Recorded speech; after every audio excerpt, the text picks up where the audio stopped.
भजन के साथ। प्रभात वंदना, प्रभात वंदना। यीशु मसीह के नाम में प्रभात वंदन। लूका का सुसमाचार 15वां अध्याय 20वां पद। तब वह उठकर अपने पिता के पास चला। दूर ही था कि उसके पिता ने उसे तरस खाकर उसके पास आया, दौड़कर गले लगाया और बहुत चूमा। दुनिया की लघु कहानियों के संग्रह में एक महत्वपूर्ण और अविस्मरणीय स्थान है यीशु के द्वारा कहा गया 2 पुत्रों की कहानी का। इनके विवरण को यदि ध्यान से देखा जाए तो ये जान पाना मुश्किल होता है कि ये प्रेमी पिता की कहानी है या बेटों की। पिता और बेटों से बने परिवार में परमेश्वर के प्रेम को बड़े सुंदर तरीके से पेश किया गया है।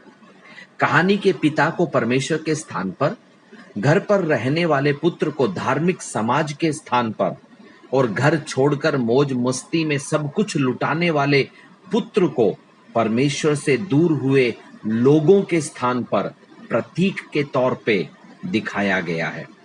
कहानी का छोटा बेटा यदि उड़ाऊ है तो बड़ा बेटा आलसी है। स्वयं के घर से अलग होकर पाप के स्वभाव में जीने वाला छोटा बेटा अचानक सुबोध में आता है। यही है मन फिराव का पहला कदम। स्वयं की चिंताओं से बाहर निकलने की प्रतीक्षा रखने वाले अक्सर कई लोग अपनी खुद की बुरी चिंताओं से बाहर नहीं आ पाते हैं। कहानी मुख्य रूप से हमें यह बताती है कि चिंताओं को चतुराई से संभाल कर गलतियों को छोड़ने का निर्णय जब हम झट से लेते हैं तो प्रेम के साथ हमें स्वीकारने के लिए सब्र के साथ हमारा पिता, स्वर्ग का पिता हमारा इंतजार करता है, जो हमारे साथ है। हे स्वर्ग के पिता, आपकी उपस्थिति में हम सबको समर्पित करते हैं।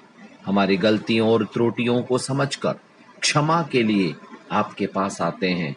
हमें स्वीकार कर हमें अपना प्रेम दे। यीशु मसीह के नाम से आमीन।